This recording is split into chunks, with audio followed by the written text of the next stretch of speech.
کہتے ہیں کہ ایک طوطا اور طوطی کا گزر ایک ویرانے سے ہوا۔ ویرانی دیکھ کر طوطی نے طوطے سے پوچھا، یہ کس قدر ویران گاؤں ہے؟ طوطے نے جواب دیا، لگتا ہے یہاں سے کسی الو کا گزر ہوا ہے۔ جس وقت طوطا اور طوطی آپس میں باتیں کر رہے تھے، عین اسی لمحے ایک الو بھی وہاں سے گزر رہا تھا۔ تو اس نے طوطے کی بات سن لی اور وہاں رک کر ان سے مخاطب ہو کر بولا، تم لوگ اس گاؤں میں مسافر لگتے ہو، آج رات تم لوگ میرے مہمان بن جاؤ، میرے ساتھ کھانا کھاؤ۔ الو کی محبت بھری دعوت سے طوطی اور طوطا انکار نہ کر سکے اور انہوں نے الو کی دعوت قبول کر لی۔ کھانا کھا کر جب انہوں نے رخصت ہونے کی اجازت چاہی تو الو نے طوطی کا ہاتھ پکڑ لیا اور کہا، تم کہاں جا رہی ہو؟ طوطی پریشان ہو کر بولی، یہ کوئی پوچھنے کی بات ہے، میں اپنے شوہر کے ساتھ واپس جا رہی ہوں۔ الو یہ سن کر ہنسا اور کہا، یہ تم کیا کہہ رہی ہو؟ تم تو میری بیوی ہو۔ اس پر طوطا اور طوطی الو پر جھپٹ پڑے اور اس طرح لڑائی شروع ہو گئی۔ دونوں میں جب بحث و تکرار بڑھی تو الو نے طوطے کے سامنے ایک تجویز پیش کرتے ہوئے کہا، ایسا کرتے ہیں کہ ہم تینوں عدالت چلتے ہیں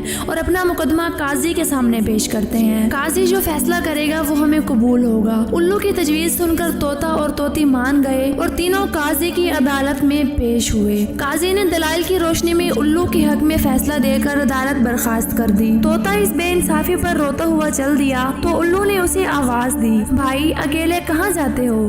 اپنی بیوی کو تو ساتھ لیتے جاؤ۔ طوطے نے حیرانی سے الو کی طرف دیکھا اور بولا، اب کیوں میرے زخموں پر نمک چھڑکتے ہو؟ یہ اب میری بیوی کہاں ہے؟ عدالت نے تو اسے تمہاری بیوی قرار دے دیا ہے۔ الو نے طوطے کی بات سن کر نرمی سے کہا، نہیں دوست، یہ میری نہیں بلکہ تمہاری بیوی ہے۔ بس میں تمہیں صرف یہ بتانا چاہتا تھا کہ بستیاں الو ویران نہیں کرتے بلکہ نا انصافی سے ویران ہوتی ہیں۔ یقیناً یہ بات درست ہے کہ جس معاشرے میں انصاف ختم ہو جاتا ہے وہ معاشرہ بہت جلد ہی تباہ و برباد ہو جاتا ہے۔ اس لیے اپنے معاشرے میں انصاف و رواداری قائم کریں اور کسی غریب کی حق تلفی نہ ہونے دیں، کیونکہ غریب کی بد دعا آسمان کے دروازے ہلا دیتی ہے۔ اگر کہانی اچھی لگی ہو تو اس کو لائک کریں اور اپنے دوستوں تک پہنچانا نہ بھولیں۔ اللہ تعالی ہم سب کا حامی و ناصر ہو۔